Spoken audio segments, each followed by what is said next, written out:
Israeli Prime Minister Ehud Olmert outlined his government's plan to parliament today, pledging to withdraw from parts of the West Bank and to negotiate with the Palestinians. This is the Prime Minister's first major speech to the parliament since his party won the March elections. It's about 30 minutes.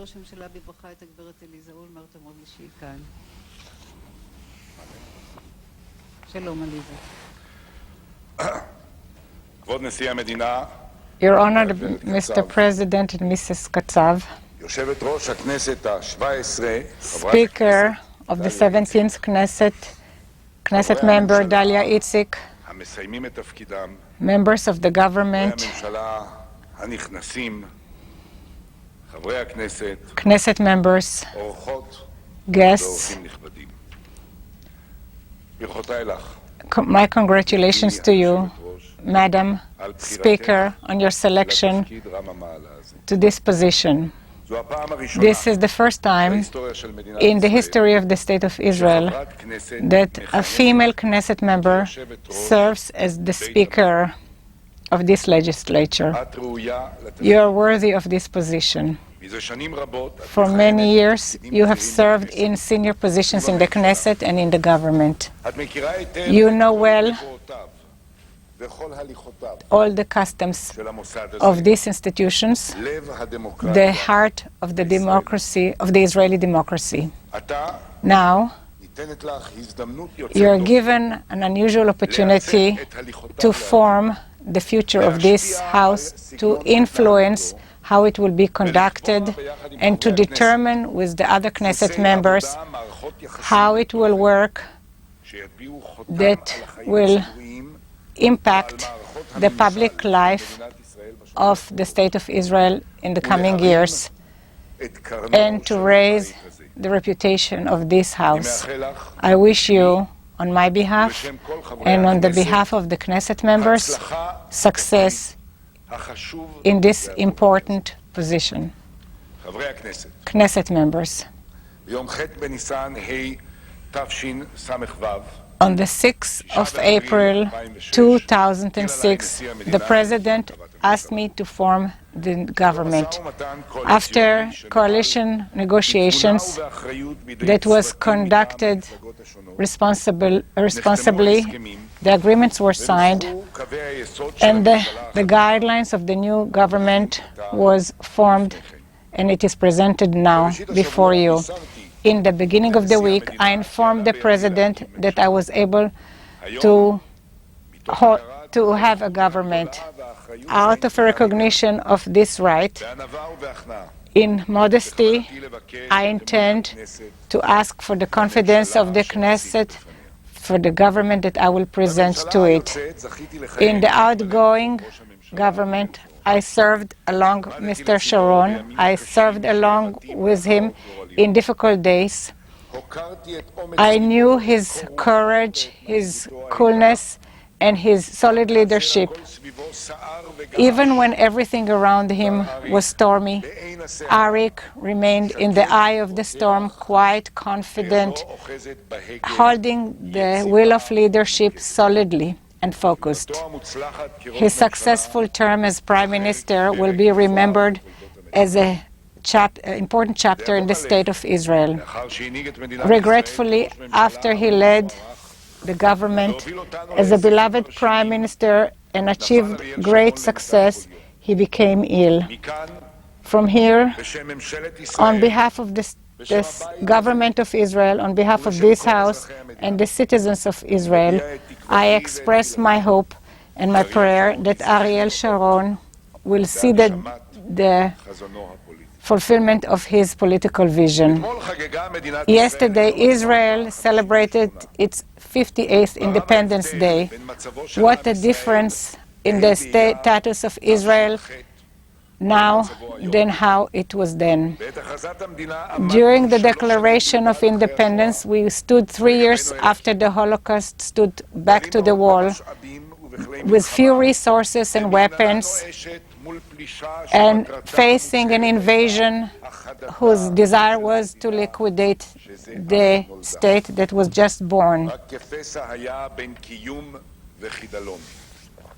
The pages of history of the state of Israel since then are full of sacrifice, creativity, building, absorption of immigrants, and holding of democratic rule.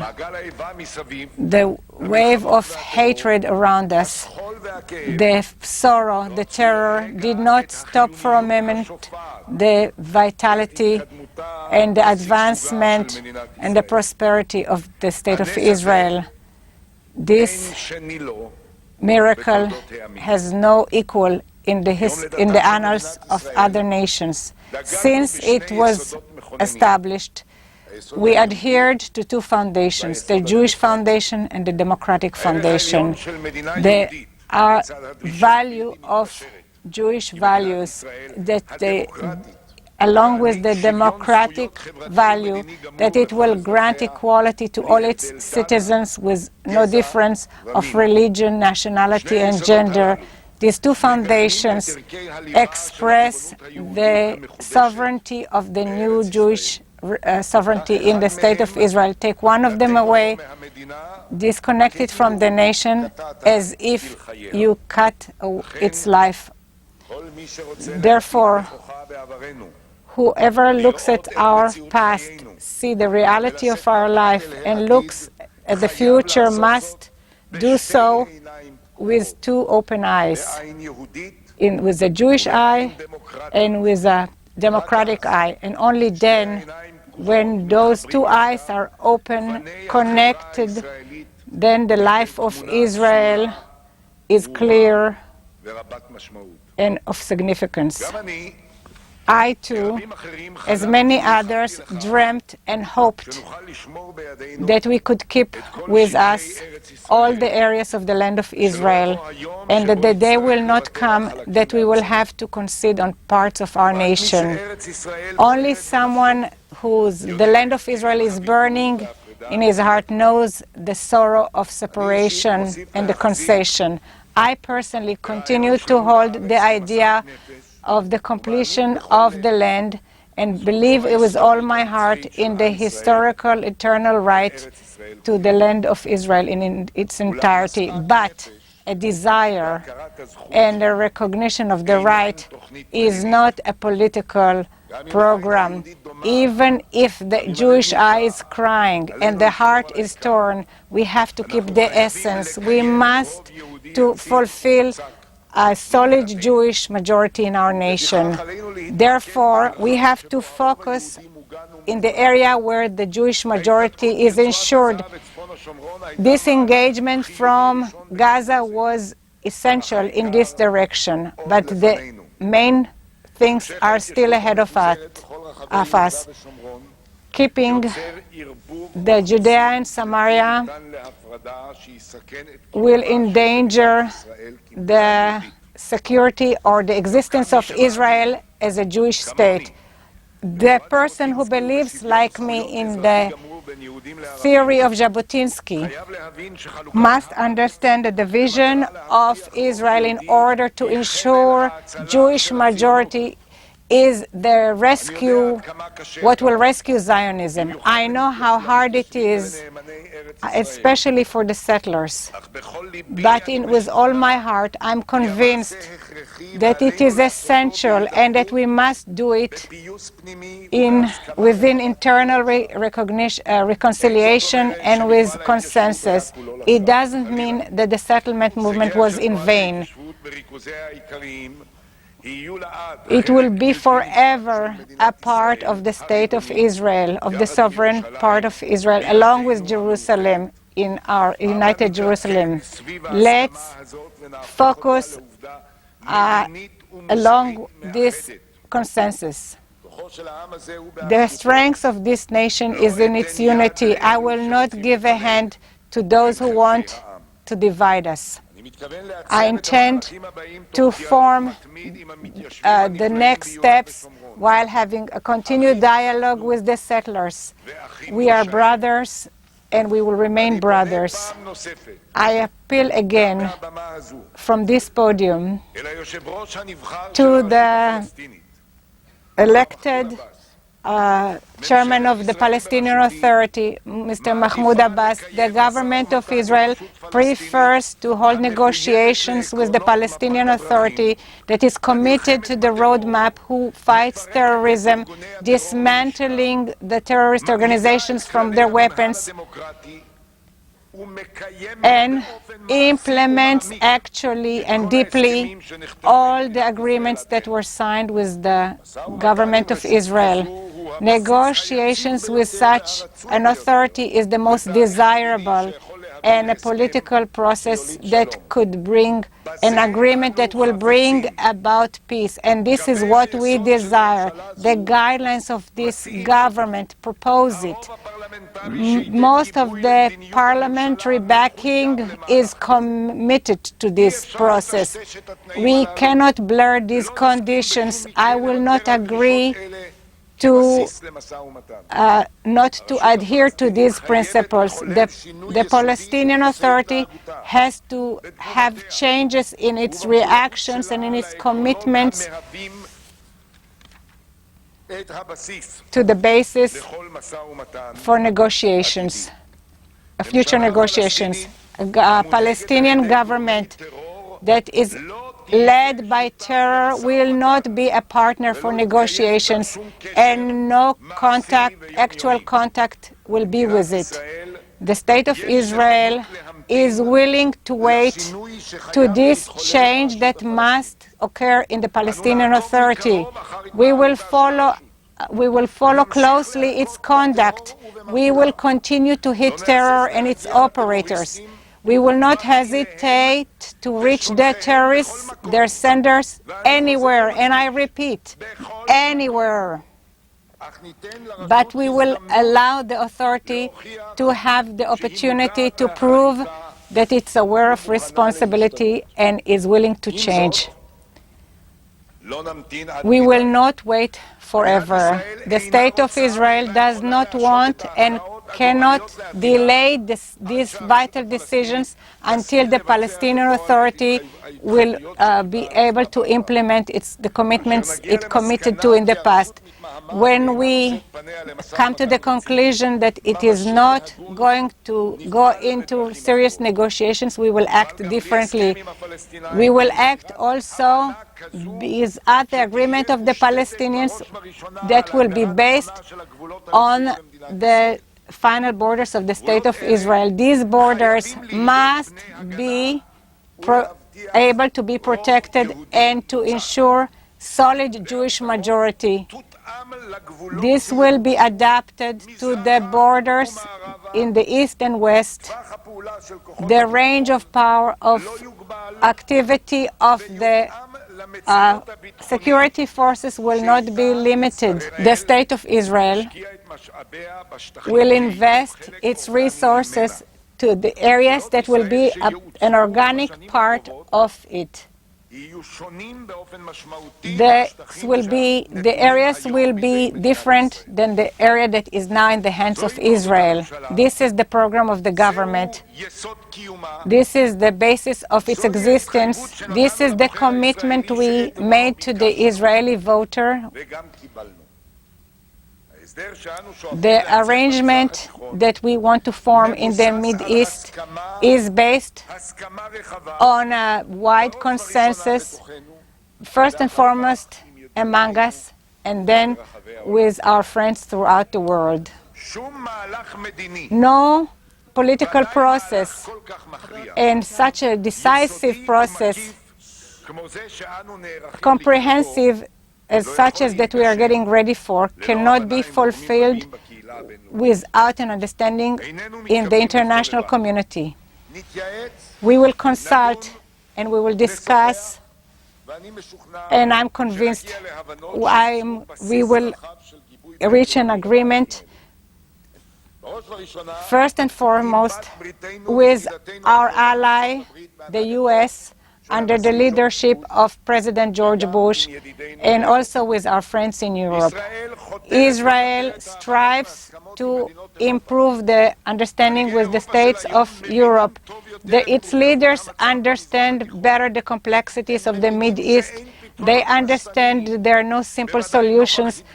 in light of the fundamentalist extremism among states in the Middle East and the increased power of the Iranians over the Palestinian Authority. We will strive to include the European leaders along with the U.S. I would like to deepen our contact with the Arab states in Egypt and Jordan, with whom we have a peaceful relationship. We have President Mubarak and King Abdallah are partners to these objectives. And we will do the utmost that our relations with Jordan and Egypt will be strengthened and will be a basis for open relationship with other Arab states. The threat from Iran casts a shadow over the whole region and threatens the peace of the world. This rule that supports terror and tries to develop nuclear weapons, the international community has to do its utmost to stop it. We should not take lightly what the president of Iran says. He means everything he says. The state of Israel, that the leaders of Iran want to liquidate it, has the ability to protect itself from any threat. But only a global standing vis-à-vis Iran will be able to stop this danger, to keep the peace of the entire world. Knesset members. The internal arena in Israel also requires changes.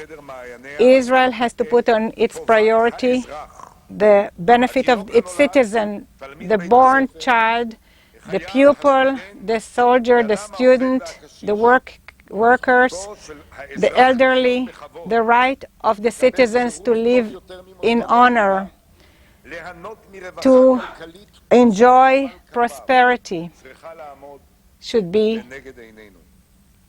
our priority. Therefore, Menachem Begin said so after the state was established.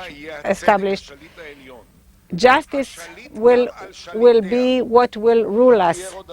There will not be a ruthless leadership. There should not be any poverty. Nobody should be hungry for food or without a roof over his head. Remember that you were a stranger in the land of Israel. This is what will all that we will adhere to. This will determine our relationship, how we act toward one another. This concept will also guide us, a Jew and a non-Jew. The rights of the minorities in the state of Israel, we will act to implement the rights of the minorities. The gaps in Israeli society are not acceptable. The increase in the trend of the widening of the economic gap is unacceptable. The state of Israel will lose its moral authority if it will evade its responsibility to the weak, to the elderly, to the Holocaust survivors, battered women, children, and whoever it needs protection. Also the children of foreign workers who are growing among us and who want to be a part of us.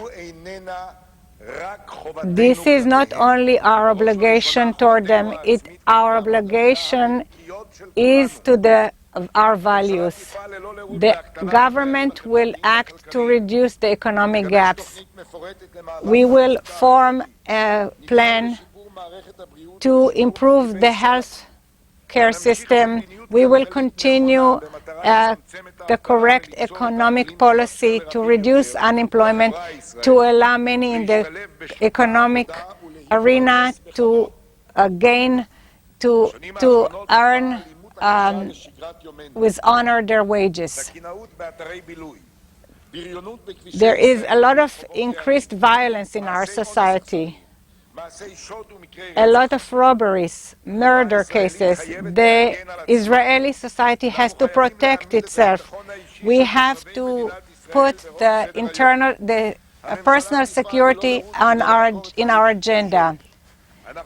We will combat violence and crime in the same determination as we struggle against the terrorism from the outside. The government will honor the rule of law and will try to remove corruption in our life, in all the public arena, and we will protect those who enforce the law, first and foremost the courts, and especially the Supreme Court of the State of Israel.